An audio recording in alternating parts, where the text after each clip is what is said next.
Salut les news, c'est parti pour une nouvelle vidéo. Aujourd'hui, je vais vous expliquer comment je suis payée pour voyager.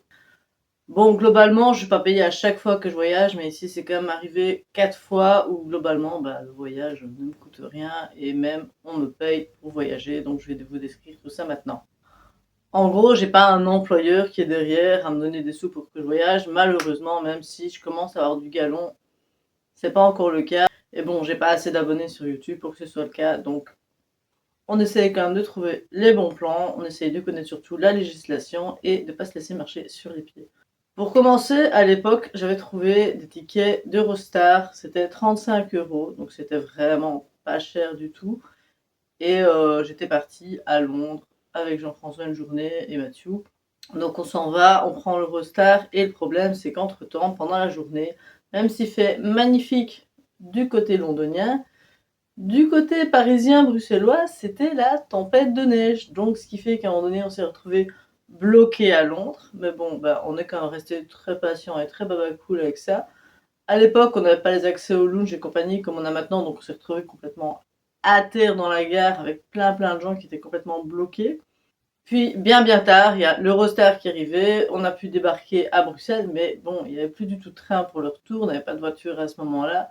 C'était il y a quand même plus de 10 ans, donc bon, on a dû se démerder, prendre un hôtel Ibis en dernière minute, on avait quand même les papiers de l'Eurostar pour dire bah oui, on n'a pas été en retard, etc. Et le lendemain, on s'est repointé au guichet en disant bah écoutez, nous on a dû payer un hôtel, etc.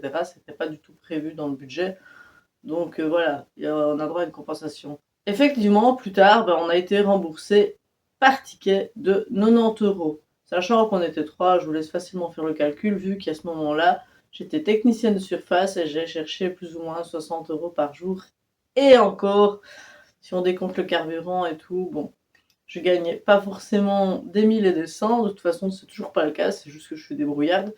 Et du coup, c'était plus intéressant pour moi d'aller à Londres un lundi, en pleine semaine, que Mathieu, il était tout petit, il n'avait pas l'école obligatoire, que si j'avais été travailler à mon employeur. Le conseil que je donnerais, c'est toujours bien se renseigner, bien lire les petites lignes en bas de vos tickets d'avion, de train, etc. Parce que vous avez des lois européennes ici qui sont quand même assez favorables pour le voyageur. Donc si vous avez plus de 3 heures de retard, etc., souvent vous allez avoir droit à une compensation, une indemnité. Ici, l'indemnité c'était 90 €, sachant qu'on avait payé 35, donc on était payé pour voyager. On n'a jamais dépensé cette somme-là sur place, puisque grosso modo, on avait tout fait à pied. C'était vraiment, on se fait une journée à Londres, on n'a pas les moyens, mais voilà, on était tranquille. Par contre, le lendemain, à Bruxelles, bon, j'ai repris congé, et là, je me suis un peu plus laissé aller, puisque je savais que j'allais être remboursé d'une certaine somme, et c'était très intéressant pour moi. En plus, le ticket Eurostar, comme j'ai dit ici, ça avait coûté une trentaine d'euros, je pense pour les trois, donc enfin, au final, ça ne m'avait vraiment rien coûté. C'était une personne qui revendait son ticket via eBay à l'époque. Il y avait énormément de plans via ce site internet. Je ne sais même pas s'il est encore d'actualité d'ailleurs, puisque maintenant tout le monde se passe via d'autres choses, d'autres réseaux. Mais voilà, on avait vraiment eu le bon plan. Déjà pour nous, on payait pas bien cher, et puis en plus, on se fait rembourser dessus. Donc là, c'est vraiment intéressant. Il y a vraiment rien à trouver. Et bon, ça, c'est un truc qui nous colle un peu à la peau. J'avoue qu'à ce niveau-là, on me dit que j'ai de la chance. Et là, je vais reconnaître que j'ai de la chance parce que je ne fais rien pour. La seule chose que je vais faire généralement, ouais, c'est peut-être être un petit peu plus polie, un petit peu plus courtoise, plus avenante vis-à-vis des gens qui me reçoivent. Ça a été le cas à Disney, je me suis fait surclasser de chambre grâce à ça, juste parce que j'engueule pas les gens de l'accueil, ils font juste leur taf. Et bon, voilà, tout le monde n'est pas forcément poli, tout le monde n'est pas forcément patient, et quand tu es un petit peu plus poli, un petit peu plus patient, des fois tu vas avoir un service un petit peu plus adapté, et alors on va te faire un peu plus vite passer devant ceux qui engueulent à côté, et qui eux vont te regarder comme ça, et après on s'étonne qu'il y ait des gens qui m'aiment pas. Ben oui, s'ils sont pas polis, c'est pas ma faute, hein. Maintenant, je vais passer sur le deuxième, c'est le voyage dans l'Ain. En fait, ici, il ne s'agit pas d'un remboursement du tout, il ne s'agit pas d'être payé pour voyager du tout. Mais j'ai quand même mis dans cette vidéo parce que c'est un voyage que j'ai gagné, c'était pas du tout prévu. J'avais un team building, je crois que c'était à la gare de Namur à l'époque, parce que j'avais pas trouvé d'autres places. Et on devait soulever une caisse et dire tiens, ça fait 3 kilos, 5 kilos, mais tout le monde était toujours dans les mêmes poids, qui étaient 2 kilos et des, je pense, 2 kilos 200 quelque chose. Il fallait juste trouver les grammes, en fait. Et moi, pour les grammes, j'ai joué la date de naissance de mon fils. Et On m'a comme redemandé mon numéro de téléphone, et cetera. J'ai tout noté et j'ai gagné ce voyage qui était en fait, bah, un box et donc dans le box, il y avait, 2 bouteilles de cava, mais assez d'un autre niveau que moi. Il y avait des pâtés, des trucs, vraiment, bah, de la région de l'Inde, donc il y avait vraiment un truc, de coalition à mon avis avec la boîte à l'époque, donc c'était vraiment très, très, très sympathique et bon, bah, moi je ne savais pas qu'il y avait ce machin-là, pour moi c'était plus pour les agents administratifs et cetera. Je rappelle que j'étais juste la technicienne de surface. La technicienne de surface qui gagne un voyage, ça je l'ai pas trop ébruité par contre, hein. J'ai juste dit que je partais, j'ai pas dit que c'était moi qui avais gagné le truc. J'avais pas envie d'avoir les regards des autres noirs parce que, bah oui, non, tu n'es que la technicienne de surface. Je rappelle que c'est un métier qui est dénigré. Donc, bah, nous voilà partis dans l'Ain. Je pense que c'était un voyage d'une valeur de 450 € à l'époque, il y a aussi une bonne grosse dizaine d'années. Donc, le chalet actuellement, je pense que si je vais voir sur internet combien c'était, à mon avis, on est dans les 1000-1500 la semaine, c'est devenu beaucoup plus onéreux. C'était un énorme truc, on aurait pu être à 8 personnes dedans. Mais à ce moment-là, bah, voilà, ça se libérait pas pour les autres, et cetera. Puis à un moment donné, moi, je cours pas derrière les gens.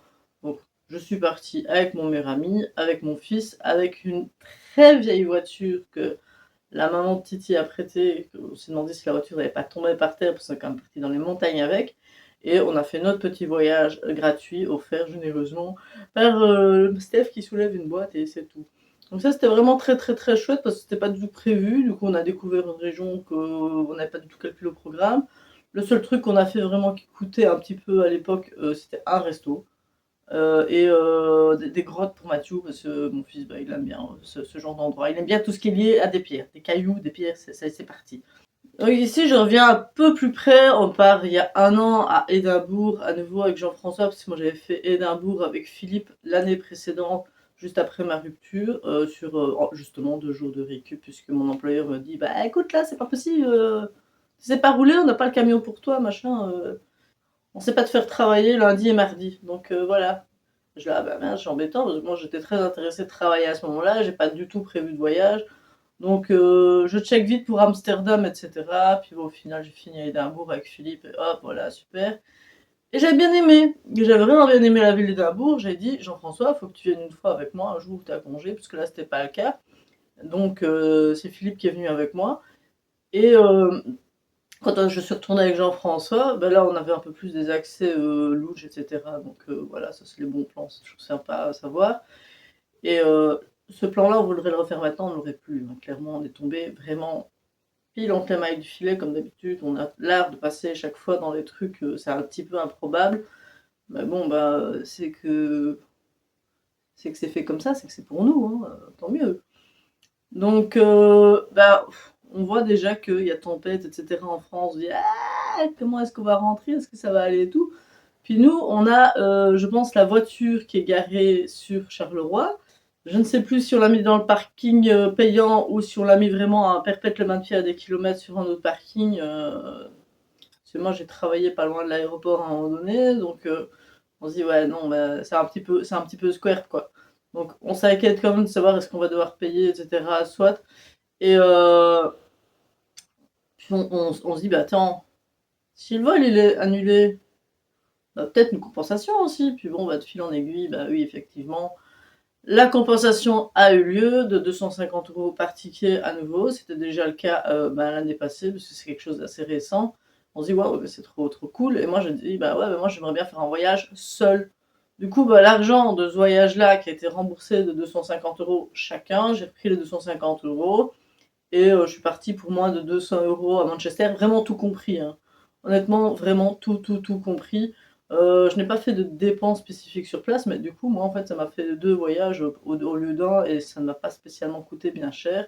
Surtout que le deuxième, bah, j'étais seule et c'était une nouvelle expérience. Donc voilà, là, on avait vraiment le petit voyage Édimbourg qui était offert. Et bah voilà, ça c'était très intéressant. Là où par contre j'ai level up, c'est bah, ici, il y a quelques semaines, je suis partie à Londres avec mon fils. Donc là, c'est moi qui paye absolument tout, puisque c'est mon fils, j'ai pas spécialement envie de le faire payer, même si dernièrement il m'a offert un petit voyage, c'était très très gentil, très sympa de sa part. Mais c'est la recharge de revanche, hein, c'est bien, hein. Donc J'ai payé 15 € par ticket, donc x2 ça fait 30, juste pour aller à Londres et puis je revenais en Flixbus parce que au final c'est ce qui coûtait le moins cher. J'ai dû faire vraiment la différence. Si je dormais à l'hôtel et puis que je reprenais un avion le lendemain, ça me revenait plus cher que si je voyageais en Flixbus, que le Flixbus il fait un peu l'hôtel puisque tu passes la nuit dedans, tu dors mal, mais bon on va au moins cher possible sur le temps qui nous est dit. Donc si c'est en journée, ce sera peut-être l'avion qui va gagner. Donc si je trouve un voyage en avion au soir, j'aurais pris l'avion au soir, mais j'aurais dû pointer largement tôt à l'aéroport, donc ça aurait peut-être un peu flingué la journée. Et si je allais le lendemain, je devais payer l'hôtel, etc. Donc voilà, là j'ai pris Flixbus. Mais là où ce qui était vraiment bien et qui m'a rassurée, parce que tout ça c'était un coût, j'avais quand même pris des activités, surtout Tussauds, pardon, Trudeau c'est Montréal. J'avais pris le musée Tussauds dans mon programme. C'est pas donné du tout, de 1. De 2, c'était pété de monde, et de 3, on n'a même pas vu tout ce qu'on pensait voir, parce que j'ai d'autres amis qui ont été à d'autres moments, qui m'ont dit qu'ils ont vu telle ou telle statue. Donc voilà. On s'est pas pris pour de la merde, hein. On a pris un KFC en arrivant et tout. On sait que le livre sterling avec le Brexit, c'est globalement l'enfer. Il a fallu que je refasse un passeport à mon fils, il a fallu que je redemande à son papa de faire la signature d'autorisation de quitter le territoire. Dans ma commune, c'est la seule commune du monde, à mon avis, où on te demande aussi une autorisation de passeport, machin, mais si le père il te fait déjà autorisation, c'est qu'il a autorisé le passeport, mais bon, c'est comme ça, il faut pas chercher à comprendre. Donc bon, voilà, s'ils aiment bien se prendre la tête, tant mieux pour eux, mais bon, moi j'ai jamais eu ce problème quand j'étais sur la commune de Namur, puisqu'avant j'étais sur la commune de Namur, maintenant j'ai changé. Donc bon, voilà, j'ai dû beaucoup prendre sur ma patience pour que tout soit fait. Mais bon, le papa de Mathieu a assuré, il m'a fait ça illico presto, tout était réglé sur la semaine. Donc voilà, nickel, moi j'ai mes papiers, ça fait dodo sur la table. Mathieu passe à côté les papiers pendant un mois, il ne voit rien. Je lui dis qu'on va faire un truc, il va y avoir une surprise, il passe à côté tous les jours, il mange à côté, l'assiette est là, le papier est là. Voilà, ça c'est vivre avec un adolescent, c'est fantastique. Et du coup, arrivé à l'aéroport, je me dis, oh bon, je vais m'installer dans le lounge comme d'habitude avec Mathieu, je prends mon petit coupe de cava, mes petits bonbons, mes petites crasses, les super bonnes tartes du Luxembourg. Je vois que en Belgique, en France, globalement, les vols, eux, ils sont annulés. Donc là, pas de compensation, pas de remboursement, et ça doit gueuler dans les aéroports. Ok, nous, on est au Luxembourg, donc voilà. J'ai pris pour une fois l'aéroport du Luxembourg, j'ai très bien fait, puisque de toute façon, il n'y avait aucun vol qui décollait de Belgique pour Londres. Donc c'était très intéressant. Il y avait 2 vols pour Londres, il y en avait un via Bruxelles Airlines, si je me rappelle bien, ou une autre compagnie, ou British, enfin, soit. Et l'autre, c'était Ryanair. Bon, nous, on est des radins, on a pris Ryanair, hein. Je ne voulais pas en entendre parler avant, maintenant je ne jure que par eux. Pourquoi? Ok, c'était pas le truc le plus confort. Mais bon, grand maximum, tu en as pour 3 heures dans l'avion, t'es à l'autre bout de l'Europe. Et des fois, tu payes 15 balles. Le moins cher que j'ai payé, c'est comme 7 euros. Ici, c'est pas compliqué. J'ai pas payé, j'étais remboursé. Ah oui, j'attends. Et Jean-François qui surveille les trucs d'avion et tout, via son appli, via le site internet. Bon, il m'a montré comment faire, mais j'ai un peu plus de mal, le temps que ça se réactualise et tout. J'ai pas des GSM qui coûtent des milliers de cents, je suis moins à l'aise avec ça. Qui me dit, ouais, mais attends, surveille un peu le machin. Puis le temps que ma page se réactualise, puis je vois, oh, presque 3 heures là. J'étais là encore 50 minutes, encore 40 minutes. Et puis à un moment donné, il restait genre 20 minutes avant d'avoir vraiment mon vol, de me dire, tiens, il est retardé pour des raisons techniques. J'insiste bien sur le fait que votre vol, si vous voulez être remboursé, avoir la compensation, ça doit être pour des raisons techniques. Si c'est pour des raisons météorologiques, là, ça passera moins.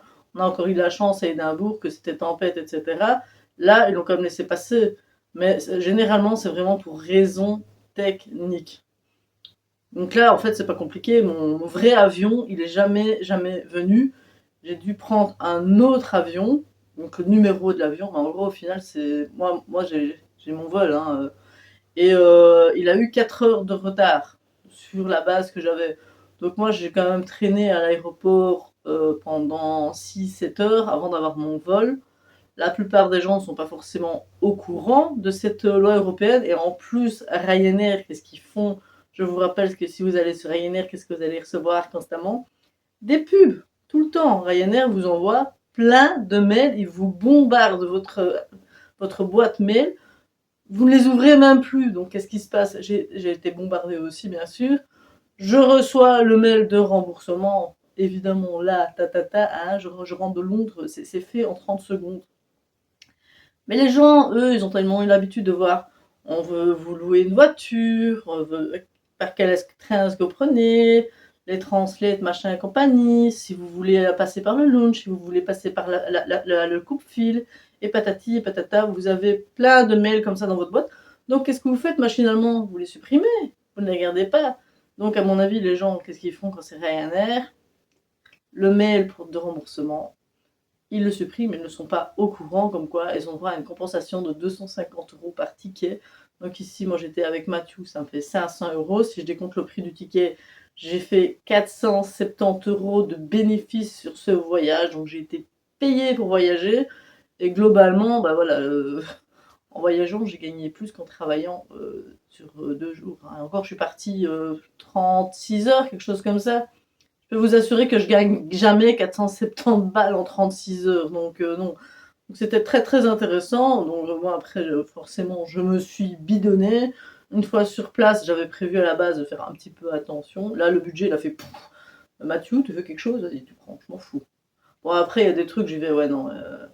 Les boîtes à bonbons, que c'est 2 € au Japon, que là, tu les payes 7 €. J'ai dit, Mathieu, non, on ira au Japon, ou alors on les fait importer, ça nous revient encore moins cher de les faire importer que de les acheter là. Ça, il faut quand même un petit peu réfléchir. Mais bon, chez M&M Store, monsieur, il s'est fait plaisir. J'ai jamais vu mon fils de 16 ans faire du shopping. Ben là, c'était le cas. Donc on s'est éclaté. Et bon, ben, c'est vrai que si on met bout à bout tous les voyages, il y a certains bénéfices. Donc il y a quand même l'Eurostar, le premier, c'était 90 € par personne. Donc si je compte bien le bénéfice total de ces voyages, on est au premier à 90 € par personne. Donc j'ai juste compté pour moi, parce que bah, Mathieu, c'est moi qui le paye, c'est normal, c'est mon gosse, je vais pas le faire payer quand il a 3 ans. Même ici, il en a 16, voilà. J'aime bien pouvoir offrir à mon gamin, je peux me le permettre. Donc je disais l'Eurostar, 90 €. Plus le voyage dans l'Ain, c'était 450 €. Plus Édimbourg, encore 250 €. Plus ici Londres, 500 €. Donc en tout, j'ai quand même été payé, enfin j'ai quand même gagné, économisé 1240 € lors de ces voyages. Donc c'est quand même très très intéressant. Ici, moi je vous partage quelque chose qui est européen, qui est donné à tout le monde, donc n'hésitez pas. Moi je vous dis bon voyage, en espérant que vous aurez du retard dans vos vols, comme ça vous pouvez vous faire rembourser. Sur ce, on n'oublie pas de s'abonner ici en bas, c'est important, merci pour la chaîne. On like, on partage, et sur ce, salut les news. Bon vol, ciao.